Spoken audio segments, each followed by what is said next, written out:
అందరికీ వ్యవసాయం అదే సాక్షి ఆశయం. అగ్రికల్చర్ లోతుపాట్లు తెలియజేసే వ్యవసాయ రంగ స్పెషల్ బులెటిన్ రైతు రాజ్యంలోకి స్వాగతం.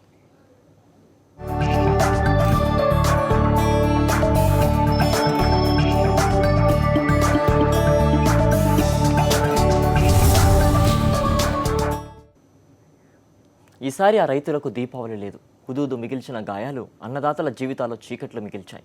పాడైపోయిన పంట పొలాన్ని చూసి తీవ్రంగా చింతిస్తున్న రైతులు సర్కారు సాయం కోసం వేయి కళ్ళతో ఎదురు చూస్తున్నారు.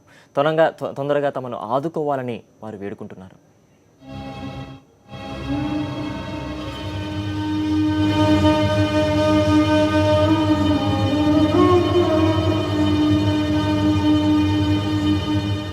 శ్రీకాకుళం జిల్లాలో అరటి పంట రూపం ఇదే.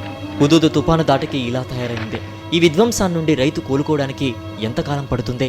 ఆర్థికంగా ఓ స్థాయి ఉన్న రైతులు ఎలాగోలా తంటాలు పడి బయటపడే అవకాశం ఉంది. కానీ సన్న చిన్నకారు రైతుల పరిస్థితి ఏంటి?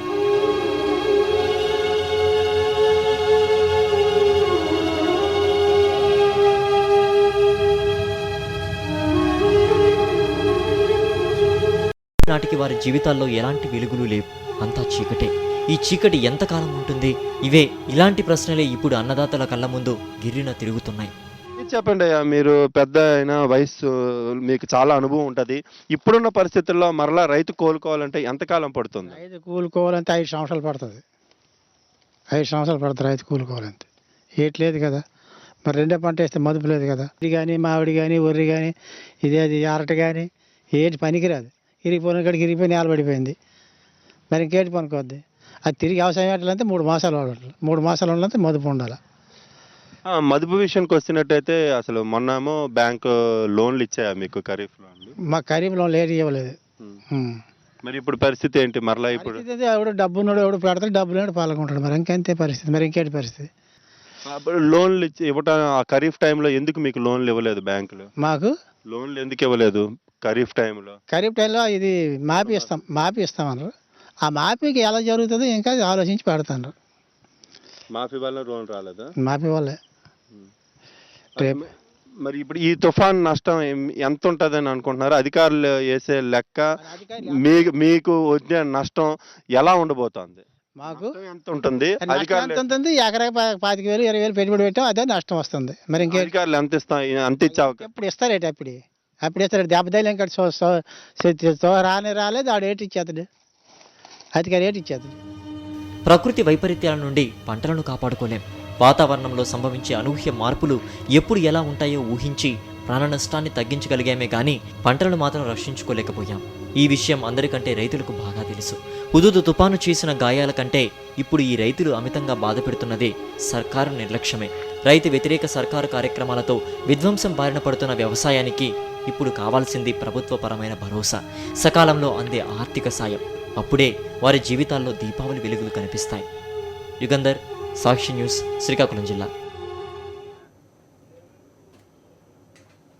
పడిపోయిన పంటలు, కనుచూపు మేరలో కనిపించని సాయం, భయపెడుతున్న అప్పులు, కనిపించని ఆదాయాలు, ఇవి ఉత్తరాంధ్రలోని సగటు రైతుల జీవితాన్ని వెంటాడుతున్న కొన్ని భయాలు. హుదూదు తుపాను చేసిన గాయాలను తలుచుకొని తమ జీవితాల్లో నిండిన చీకట్లను చూసి తీవ్ర స్థాయిలో కలత చెందుతున్నారు అన్నదాతలు. అందరికీ దీపావళే కానీ మాకు మాత్రం చీకటేనని వారు వాపోతున్నారు. విజయనగరం జిల్లాలోని సగటు రైతు నాయుడు పొలాల నుంచి మా ప్రతినిధి ఈశ్వర్ అందిస్తున్న ఫీల్డ్ రియాలిటీ ఇది.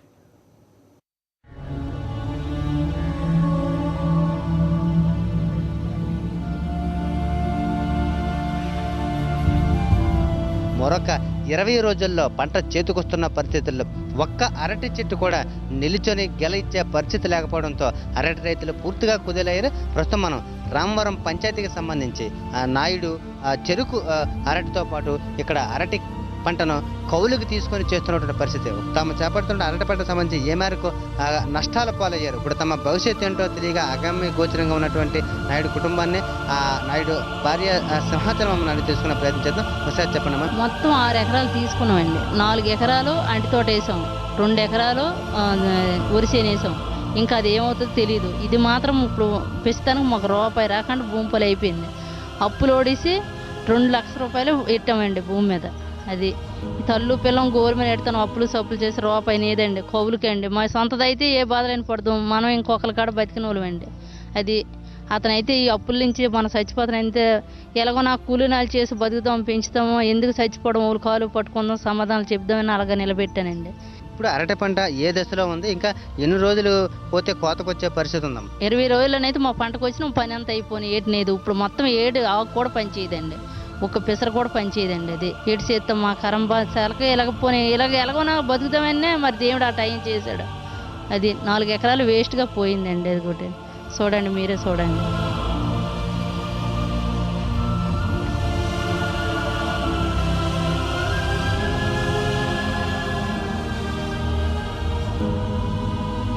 ఇంత నష్టపోయారు కదా, మీరు భవిష్యత్తు మీద ఇప్పుడు ఎలాంటి మీకు అసలు ఏమైనా భరోసా ఏమైనా ప్రభుత్వం నుంచి లభించిందా ఏమైనా? మాకు ఇంకేటి ఉందండి, ఇద్దరు ఆడపిల్లండి మాకు. ఇంకేటినేది కౌలు చేయడానికి వచ్చామండి, మాకు ఏటి నీదండి. అది నష్టపోనాం, ఏటి నీదు పోనీ ఏది ఇక్కడ బతుకుదాము రూపాయి వస్తుందనేసి వచ్చాము, మరి అది వచ్చిన టైంకే శుభ్రం పడిపోయింది. మరి ఇంకేటి నీదండి, ఇద్దరు ఆడపిల్లలతో ఉన్నాము, మరి కూలీనాలు చేసుకొని బతకాలి అంతే, ఇంకేటి నీదు. మొత్తం కూడా ఇప్పుడు నాయుడు పరిస్థితి ఎలా ఉందమ్మా? ఇప్పుడు అప్పులు పూర్తిగా చేసిన పరిస్థితి, ఆదాయం కూడా రాని పరిస్థితి. భవిష్యత్తులో ఇప్పుడు వ్యవసాయం ఇంకా ఎలా ముందుకు మీరు వెళ్ళే ప్రయత్నం చేస్తున్నారు? మరి వ్యవసాయం చేయడానికి మాకు ఓప్స్ లేదండి, అలాగే అయిపోయాం అంతే, ఇంకెక్కడ అప్పు పుట్టలేదు మాకు. ఇది అమ్మేసి వాళ్ళకి అప్పులు తీద్దాం అనుకోని మరి అప్పు పుట్టలేదండి. ఇంక అప్పు రావడానికి రూపాయి నీది, మరి ఇంకేటి నీది ఎవరు అభిమానించారు? ఇంకా దీని మీద వచ్చి తీరుద్దాం అనుకోని ఇంకెలాగ అప్పులు ఇస్తారు ఎవరైనా? అది అలాగైపోయిందండి. ఇదే సైజులో ఇంకొక 20 రోజులు పోయినట్లయితే ఈ గెల పక్వానికి వచ్చి తమకు పెట్టిన పెట్టుబడి వస్తుందని, చేసిన అప్పు తీరుతుందన్నటువంటి ఆశపడ్డ నాయుడు కుటుంబానికి నిరాశ మిగిలింది. మార్కెట్లో కనీసం 5 రూపాయలు కూడా ఈ గెల ఖరీదు చేయదని బోరును విలపిస్తున్న పరిస్థితి. మరోవైపు నాయుడు ఈ పంట నష్టాన్ని తట్టుకోలేక ఆత్మహత్య ప్రయత్నం కూడా చేసినట్లు కుటుంబ సభ్యులు వాపోతున్నారు. అయితే రైతు రేపటి ఆశతో భరోసాతోనే బతుకుతున్నాడు.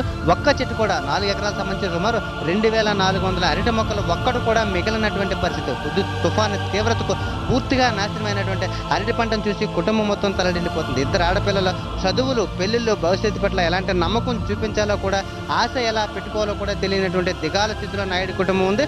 దాదాపు 9 నెలల నుంచి 11 నెలల వరకు కష్టపడి తాము చేసినటువంటి శ్రమ అంతా బూడిదలో పోసిన పన్నీరైంది. పంట పక్వానికి వచ్చే దశలో కార్తీక మాసంలో మంచి ధర వస్తుంది అమ్ముకుందామని ఆశపడ్డ నాయుడు కుటుంబానికి ఒక్క గెల కూడా పనికిరాని పరిస్థితిలో తయారైంది. చివరికి ఇది పశువులు తినడానికి కూడా పనికిరావని చెప్పి నాయుడు కుటుంబ సభ్యులు ఆవేదన వ్యక్తం చేస్తున్న పరిస్థితి. ఈ పరిస్థితుల్లో రైతును పూర్తిగా ప్రభుత్వమే ఆదుకోవాలి, తిరిగి వ్యవసాయం మీద ఆశ కల్పించాలని నాయుడుతో పాటు విజయనగరం జిల్లా అరటి రైతులందరూ కూడా డిమాండ్ చేస్తున్నారు. వీడియో జర్నలిస్ట్ ఈశ్వర్, సాక్షి టీవీ న్యూస్, విజయనగరం.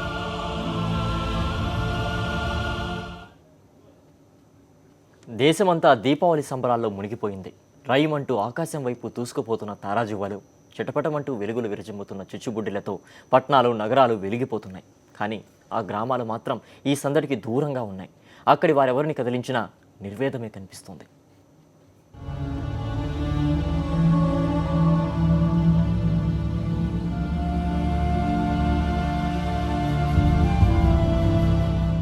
ఇక్కడి వారిని ఎవరిని పలకరించినా తాము పడుతున్న కష్టాలు, కారుస్తున్న కన్నీళ్ల గురించే కథలు కథలుగా చెబుతారు. ఇంతకీ వీరికి అంత కష్టమే వచ్చిందంటే దానికి కారణం అధికారుల తీరే. అవును, పులిచింతల ముంపు గ్రామాల ప్రజలంతా ఇప్పుడు ప్రభుత్వాన్ని తిట్టుకుంటూ పండుగలకు దూరంగా ఉన్నారు. పులిచింతల ప్రాజెక్టులో 20 టీఎంసీల నీటిని నిల్వ చేయాలన్న ఆంధ్రప్రదేశ్ ప్రభుత్వ నిర్ణయం వీరికి కష్టాలను తెచ్చిపెట్టింది. గుంటూరు జిల్లా బెల్లంకొండ మండలంలోని బోధనం, కోళ్లూరు, చిట్యాల తండ, గోళ్లపాడు తదితర గ్రామాల్లోకి ఇప్పుడు పులిచింతల బ్యాక్ వాటర్ వచ్చి చేరుతోంది. అలాగే తెలంగాణ రాష్ట్రం నల్గొండ జిల్లా మేళ్లచెరువు మండలం అట్లూరు, వెల్లటూరు గ్రామాలది ఇదే పరిస్థితి. గ్రామాల్లోకొచ్చేస్తున్న నీరు ఇప్పటికే పొలాలను ముంచెత్తుతోంది. ఒక్కో ఎకరానికి 20 నుంచి 30 వేల రూపాయల వరకు పెట్టుబడి పెట్టి కన్న బిడ్డల్లాగా పెంచుకున్న పైరు వరద నీటికి మునిగిపోతూ ఉంటే ఈ గ్రామాల ప్రజలకు కన్నీళ్లు తప్ప ఏమీ మిగలడం లేదు. ఇలాంటి పరిస్థితుల్లో ఇక పండుగలు ఎలా జరుపుకోవాలంటూ పల్లె ప్రజలు ప్రశ్నిస్తున్నారు. రేపెల్లింట్లో మీ పనులు చేస్తామమ్మా, అది ఇది ఇబ్బందులు ఉండవంటారు. ఆఫీస్కి వెళ్ళిన తర్వాత ఏమో సార్ రాలేదు, వాళ్ళు రాలేదు, వీళ్ళు రాలేదు, చేస్తామంటే తొందరలో అయిపోతాయి, మీరు ఊరు ఖాళీ చేయాలని ప్రతిరోజు మాత్రం ఉదయం సాయంత్రం సాటింపు చేస్తారండి. ఊళ్ళో మీరు ఖాళీ చేసి వెళ్ళిపోవాలి, ఊళ్ళోకి నీళ్ళు వస్తున్నాయి. దీపావళి మందులు తీసుకురావడానికి మాకు ప్రస్తుతం ఏం లేవు. బండ్లు, రోడ్డు కూడా లేదు, బస్సులు ఇవాళ 10 రోజులు బస్సులు కూడా లేవు. మాకు పోవాలంటే ఒక ఆటో ఎక్కాలంటే ఇక్కడ నుంచి బస్ ఛార్జీ కూడా తీసుకోవడానికి కూడా ఇబ్బందిగా ఉందన్నమాట. ఆ బైకులు పోతున్నాయి, ఆటోలు కూడా పోవడానికి రోడ్డు లేదు. చెబుతున్నారని అంతే ఉన్నాం మేము. ఇప్పుడు పోవటానికి కూడా దారి లేదు. మేము ఎటు పోవాలి? నీళ్లు దారి అన్న ఉంటే ఈ 2 నెలలు ఉండొస్తే మేము అసలు ఇంకా మీరు ఉండమన్నా ఉండం. మేము ఎందుకు ఉన్నాం? దారి చూడు, ఇప్పుడు పిల్లలు చూడు ఎట్టున్నారు. బళ్ళో పిల్లలు జ్వరం వచ్చింది తీసుకొచ్చుకుంటుంటే దారి లేక అల్లాడిపోతున్నారు. ఇంకొద్ది జ్వరం వస్తుంది హాస్పిటల్, మేము ఎటు పోవాలి? ఇంతే ఊలేదా అనేది మేము ఏటో వేయండి మమ్మల్ని కూడా కట్టగట్టి. ప్రతి ఏటా దీపావళి పర్వదినాన్ని ఈ గ్రామాల ప్రజలంతా ఎంతో సంతోషంగానే జరుపుకునేవారు. పండుగ సందర్భంగా ఇళ్లకు కొత్త శోభొచ్చేది. ఎక్కడెక్కడో ఉన్న బంధువులు, ఇతర కుటుంబ సభ్యులంతా ఒకచోటకు చేరుకునేవారు. పల్లెలన్నీ దీపాల వెలుగులతో కాంతులీనేవి. కానీ నేడు ఆ పరిస్థితి మచ్చుకైనా కనిపించడం లేదు. పులిచింతల ప్రాజెక్ట్ నిర్మాణానికి తామేమీ వ్యతిరేకం కాదని, అయితే గతంలో ఇస్తామని చెప్పిన ఏ హామీని కూడా ప్రభుత్వం నెరవేర్చకపోవడంతో ఇప్పుడు తాము ఏమీ చేయలేకపోతున్నామని గ్రామస్తులు ఆవేదన చెందుతున్నారు. నష్టపరిహారం అందిస్తే గ్రామాలను ఖాళీ చేసి వెళ్తామని, అక్కడే పండుగలు పబ్బాలు జరుపుకుంటామని వారు తమ ఆవేదనను వ్యక్తపరుస్తున్నారు. నీటిపారుదల శాఖ మంత్రి దేవినేని ఉమామహేశ్వరరావు గారు కానీ మా మీద దయ ఉంచి మాకు అన్ని సౌకర్యాలు కల్పించి మాకు ఇవ్వాల్సిన నష్టపరిహారం ఇస్తేనే ఖాళీ చేస్తాం. లేకపోతే ఈ కృష్ణానదిలో మేము మునిగిపోవడానికైనా సిద్ధంగా ఉన్నాం. ఇది చూసి ఒకసారి ఆలోచించి మా తెలంగాణ ప్రాంతంలో మునిగిపోయే గ్రామాలను మొత్తాన్ని రక్షించాల్సిందిగా మేము కోరుతున్నాం. మరి ఇది మునగటానికైతే ఇప్పుడు పులిచింతల గేట్లు కూడా దించిన కారణంగా ఈ నీళ్లు పూర్తిగా ఇంకి బాట ఓపెన్ అయ్యేంత వరకు కూడా మరి పాఠశాల విద్యార్థులకు ఈ తరగతులు లేకుండా అయిపోతాయి. మరి ఇక్కడ ఉన్న మేము ఉపాధ్యాయులు అన్ని దినం వచ్చి ఇక్కడ చెట్ల కింద కూర్చొని పోయే పరిస్థితి ఏర్పడుతుంది అనేది. ఇలాంటి దారుణమైన పరిస్థితులు అటు ఆంధ్రప్రదేశ్, ఇటు తెలంగాణ 2 రాష్ట్రాల్లో పులిచింతల ప్రాజెక్టు పరిధిలోని రైతులకు ఆవేదననే మిగిల్చుతున్నాయి. వెలుగులు విరజిమ్ముతూ కళకళ్లాడాల్సిన పల్లెల లోగిళ్లు సైతం ఇప్పుడు కళావిహీనంగా తయారయ్యాయి. ఏ ఇళ్లు చూసినా బోసిపోయి కనిపిస్తోంది. పల్లె ప్రజల్లో ఎవ్వరి ముఖంలోనూ సంతోషం కనిపించడం లేదు. మరి ఇప్పటికైనా ప్రభుత్వ పెద్దలు స్పందించి నష్టపరిహారం అందించడం ద్వారా పులిచింతల ముంపు గ్రామాల ప్రజలు జీవితాల్లో ప్రభుత్వమే వెలుగులు నింపాలని మనము కోరుకుందాం.